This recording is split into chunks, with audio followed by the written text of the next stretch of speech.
Whether you're looking for answers to specific life questions or seeking to become the best version of you possible, welcome to the Mental Breakdown and Psychreg podcast, where we offer insight, information, and strategies based upon research and years of practice as clinical psychologists.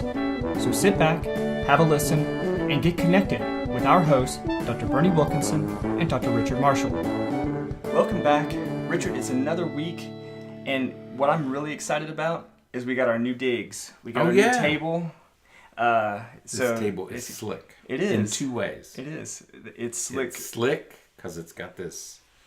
It's epoxy. Varnish. It's epoxy, isn't it? Epoxy top. Yeah. And slick because it just looks nice. And it's stable. Yes. We can move it, touch it. That's right. No, it's great. We have gotten really fancy. Right. We got a wood table now. We got a real table, not that little card table. We had that card table. That's right. It was like being on a cardboard box. It was shaky and everything. You couldn't hardly touch anything. But so we're in business now. This is official. I think so. We got microphones and screens, and I feel like we got all kinds of things happening here. Good. But that's not what we're going to talk about today. We did a little serious topic today. We do have a serious topic today. It's a bit of a hodgepodge week, but there's a couple of different talks that we'll have that are going to be connected. So today we're going to talk about teen addiction. Right. And this was an article that was written in Psychreg, in our blog. It's our blog that's based in the UK, but we have authors from around the world who contribute to professionals of all sorts who contribute their blog posts and ideas and thoughts with us. Right. And this blog post was from Scott Brand, who is he's in marketing and everything, but he works in addiction. Right. And so he wrote this blog entitled "How Teen Addiction Occurs and What You Can Do." Right. So teen addiction is a tough topic. Right. I think there's three main points we want to talk about with this article, but I want to begin with my daughter is addicted to her cell phone, and we talked about that. Yes. I thought you were talking about... Oh, no, about my daughter. No, well, she is, but... no, parents frequently come in here and say, my son or my daughter, she's addicted to her cell phone. Okay, right. And we say, well, is it really an addiction or is it dependence? And we have this discussion once in a while. I think the first point we want to make about teenagers is that when Scott talks about addiction, he's doing it from the perspective of the brain.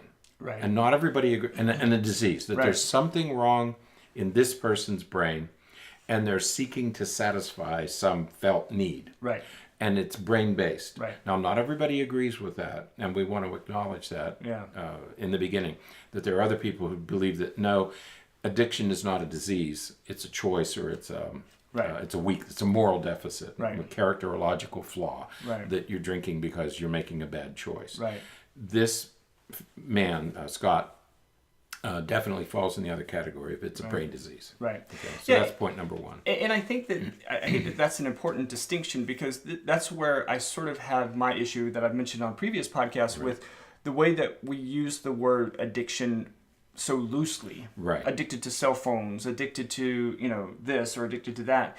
And I think that we use that anytime someone has an affinity for something that we see as extreme. Right, that's right. Whether it's extreme or not, if we see it as extreme, then we tend to, attach this label of addiction to it. And I think we have to be very careful with that because it... we see the same thing with OCD. Right. Oh, she's OCD. Right. Or you're dyslexic.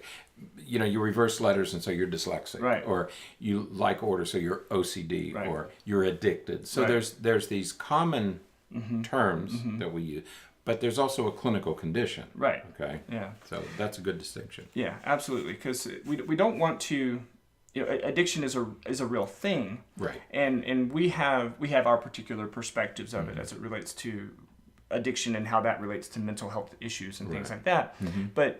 But it is very different because, just to very quickly put this out there, one of the key components of addiction is when one's use exceeds social norms.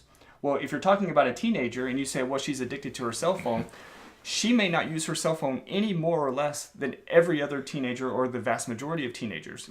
Technically speaking, then. Underline that. Yeah. Because what you're saying is your child is exceeding your norms. Right. Which is absolutely right. I don't use my phone nearly as much as my children do. Right. But that doesn't mean that they're addicted. Right. They're using it within their normative sample. Right. Right. Like other kids are using it. I don't drink alcohol at all. So if you drink any alcohol at all, even if it's, 1 glass a week, that's more than what exceeds my... For a person who drinks nothing, yeah, when they look at a person who drinks 1 or 2 drinks every day, that might look like an addiction. Right. When it really doesn't exceed social norms. Any social norm. Right. Okay. So it is that is an important distinction. So we just have to be... I just think that it's important to mention that we should be mindful of that. Right. For today's podcast, but as also for tomorrow's podcast that we're going to talk about. So, but this article, this column, is about teen addiction, and of course we're talking about teen addiction as relates to substances, alcohol and drugs and those kinds of things. And he talks about addiction beyond just drugs and alcohol. Right. Okay. So he talks about the other forms that addiction can take. Right. Right. And he. I think that there is a component of, quote unquote addiction that does make teens somewhat susceptible. That's right. To those tendencies, those behaviors, those risk factors. Right. So because teenagers' brains are changing so significantly. And again, as you said, this column is certainly written from the perspective of the biology, the disease model. Right. Adolescent brains are not fully developed. That's right. So they're experiencing all kinds of different chemicals and different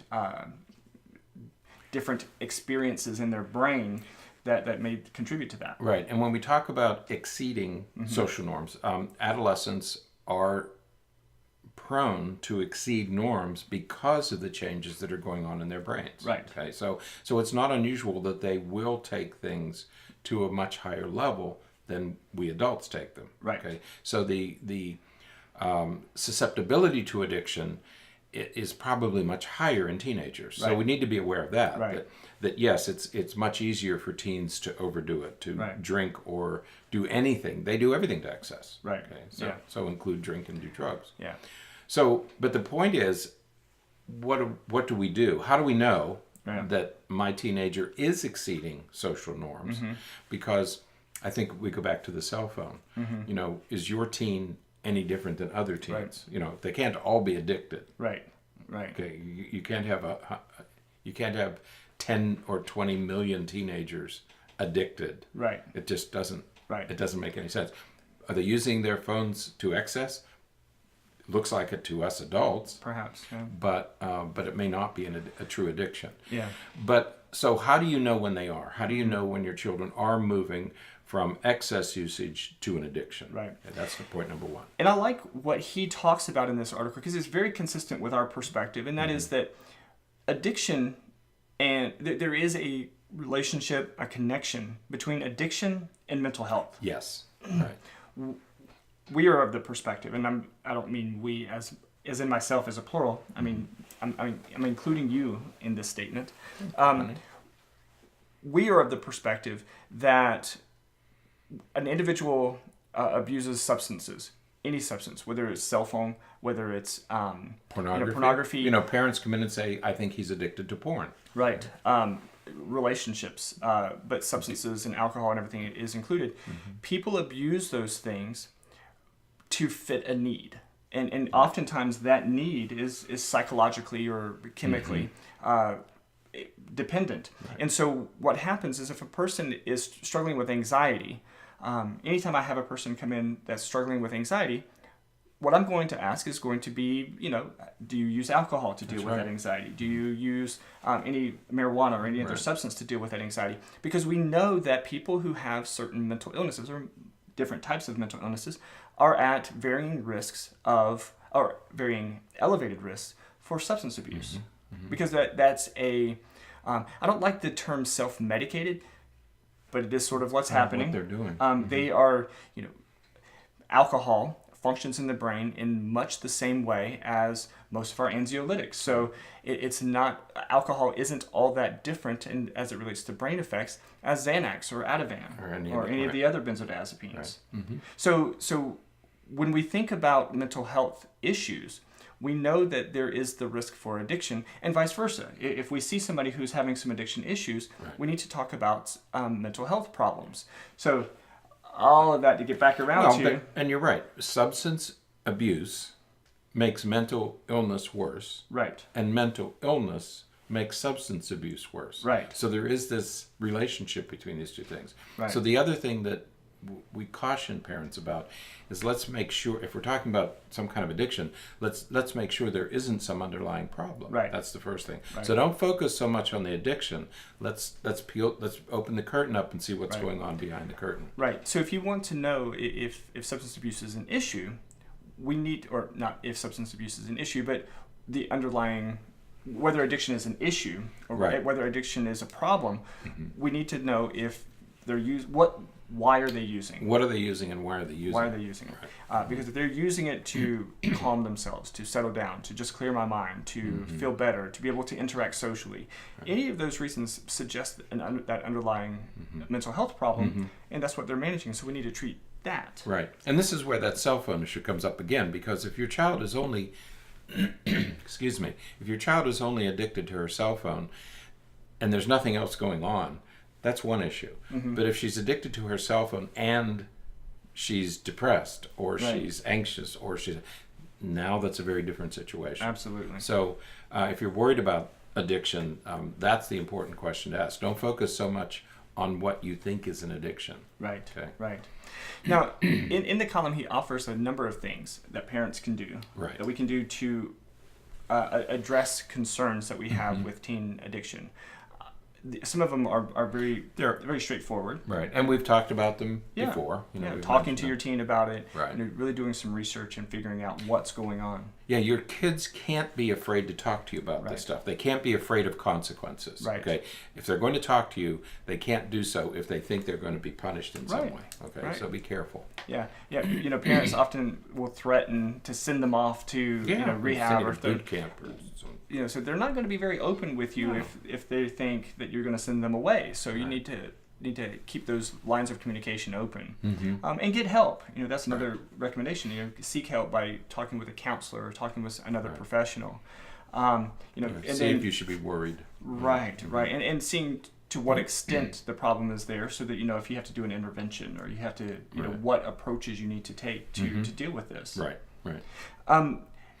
Also, in addition to getting information for yourself and some support for yourself, get them help. Get them connected with a therapist or with a counselor or somebody that's going to help them figure out what they're trying to cope with. Right. Their own issues. person, so that they can confide in that person without fear of consequences. Yeah, and many times that person will be different than the person you spoke with, because they need to have the confidence that they can talk to somebody and not really be at risk. Right. Yeah, as a parent, your goal should be to help, not to try to find out whether there's something going on or not, but to provide assistance, because all we want to do is help the child, whatever the child's working with. Well, and that's another one of his recommendations is that we, as the parent, need to be an active participant in the treatment. Right. We need more.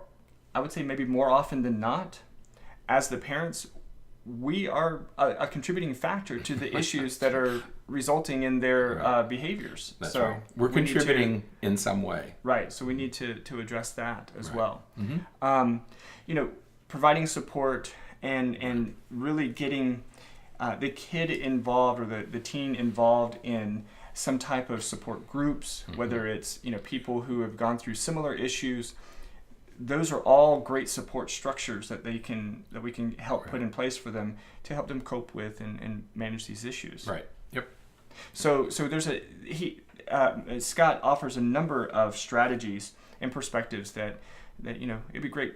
Check it out, because you'll really enjoy not enjoy it from the because it's fun to read, but enjoy it from the perspective of these are good strategies that we can use. Yeah, specific things that you can do. Yeah. Okay. Yeah. And the important thing for me, and the take-home message here is, your kids have to be able to talk to you about this stuff. If they're using or abusing, my goodness, they have to be able to talk to you about it. Okay.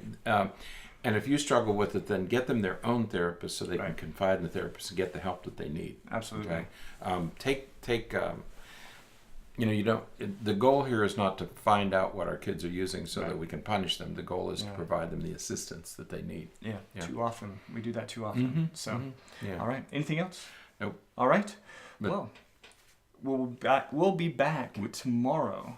Okay. For another podcast. We're going to talk a little bit more about addiction tomorrow. A little bit more about addiction tomorrow. Yeah. And then on to some other topics after. Absolutely. So until next time, stay happy, stay healthy, and forget to be afraid.